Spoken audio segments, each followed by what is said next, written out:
one of the most goals in our class is to read more books. And as we read, we get better in our mind and get better at writing. So that's one of our goals to succeed in that class. I wasn't really into reading until this year. I've been actually reading more. I've been like falling in love with books thanks to Miss Peters. While you're reading, you're looking for craft elements. Craft elements meaning point of view, figurative language, sound devices, dialogue, flashbacks, anything that the author can use to craft their text, to craft their story. Okay, that's what you're looking for. We're reading for 15 minutes. Go ahead, begin.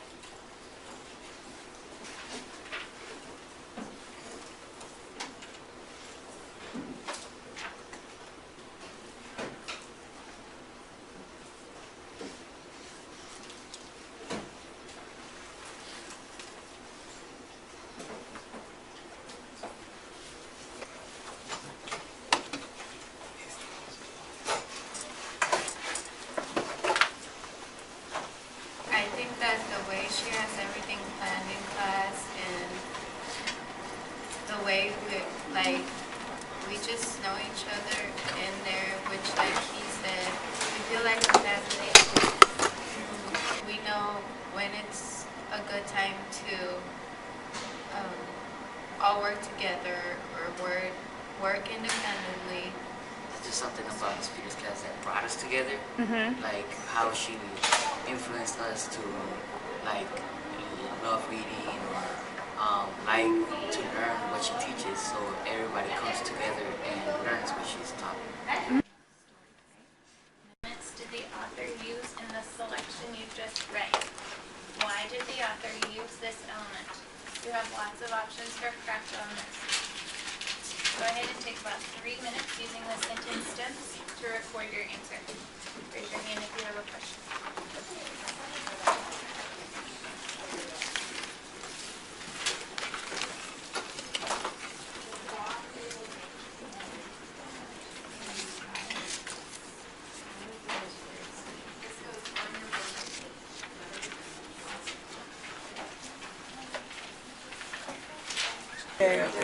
The author uses a simile in the selection I just read. The author most likely used this craft element in order to compare the smell and the aurora to the demons.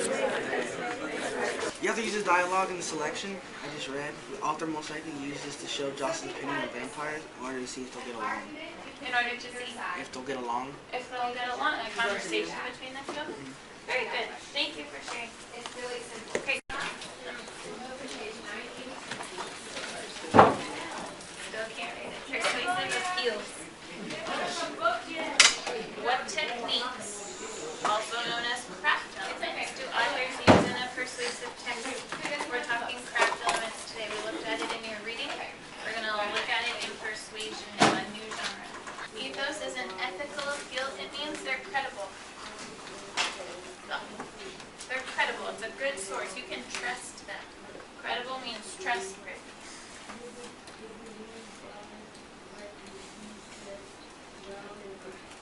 You trust them for a specific reason. So they're qualified. Right? So the author convinces the audience because they are credible. The author comes across to the audience as being trustworthy. For example, what do you notice in any of these? These all use ethos. Tariq, what do you notice? They're all celebrities. They're all celebrities, right? Oftentimes we use ethos if we're using a celebrity to support our advertisement, right? Tiger Woods here is advertising for Nike, right? Why is he a credible source? He's Tiger Woods, but what does that mean? Who is he? Famous. He's a professional golfer. He's somebody that's well known. So Nike would want to use him as an advertiser to help gain support. If Tiger Woods uses Nike, I'm going to use Nike, right? He's trustworthy. He's credible. We're going to watch an advertisement.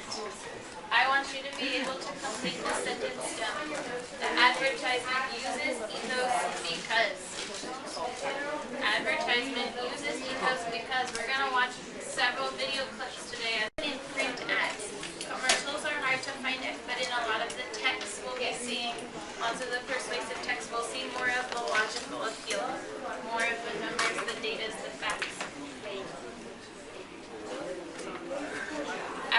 watch this video because you're using that same sentence to this advertisement uses logos because Pathos is like emotional appeal, and logos is like they use facts and information to get it by the product and stuff like that. And ethos is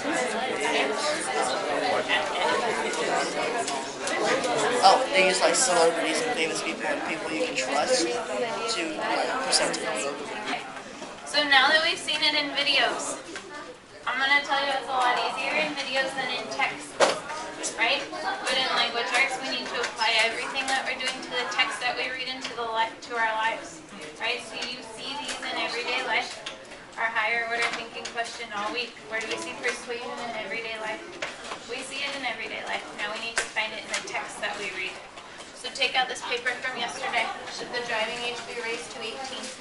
What you're doing today is you are looking for ethos, logos, and pathos. You're going to do the same thing as yesterday. Underline and label where you see it in the text. Where do you see an example of ethos? Where do you see an example of logos? And where do you see an example of pathos? You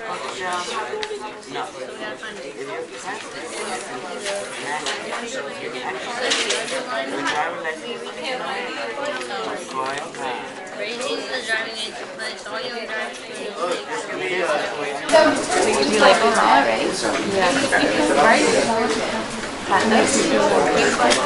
Pathos should make you feel. Here it says studies show that it is an experience, not age, that causes accidents. This is a logo because it is proven that inexperienced teenagers are not the reason of accidents. Today's objective focused on analyzing persuasion, looking at persuasive appeals. It's my goal with the students every day to reach that higher level of analysis. Not only what is it, but why does the author specifically use it? My students every day know to focus on the why, the author's purpose. Why does he or she do what they're doing to reach you as a reader and as a citizen? What does it feel like to be in Miss Peters' classroom? She understands you and she explains herself and she tells you what you're doing wrong, and she actually takes her time to actually explain things to you, and she knows whenever you don't understand it. So everything, like it's like a really good experience to be in her class.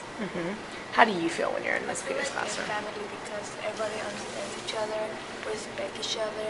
This classroom feels fun, entertaining, because she figures out ways to make learning even better than it really is. At the beginning of the year, I didn't like reading as much, and now I do. She helped me a lot on my reading. Why do you think you like it more now and you didn't before? Because she shows me a lot of ideas to read from books, and she like, since she knows me, she knows what I like, and she gives me options to read. In my future, I want to be an electrical engineer. Yeah? And I want to help my kids build a good blueprint for them so they can have a good future as well. I want to provide the best home possible for them. Yeah. And I want to make them feel comfortable. Why is it important for you, Sebastian, to provide a good home for them? What do you mean by It's that? important for me because I know my dad is trying to do the same for me, and I want to do the same for my kids as well. And what do you mean when you say that you have to have a good blueprint? When I mean a good blueprint, I mean a good plan for your life and your future and all the other obstacles. Yeah. I believe that she wants us to go to college, graduate, be somebody in life, get out of our life and make it better, and come back to our families and do what has to be done. While I was filling out my transfer sheet and my electives for next year, she was there for me and she was helping me fill it out, and she promised that if I would ever come back and ask her for help, she'd be there to help me prepare for any tests or anything. So she's there for us, and she is willing to help us succeed in life and go to college, have a great career. Every day we come in, we leave better, and tomorrow we're better than we were yesterday. And why is that important, Sebastian? It's important because we can become more intelligent, and we can become smarter, and we can be prepared for high school, college, and all the other things we have in life.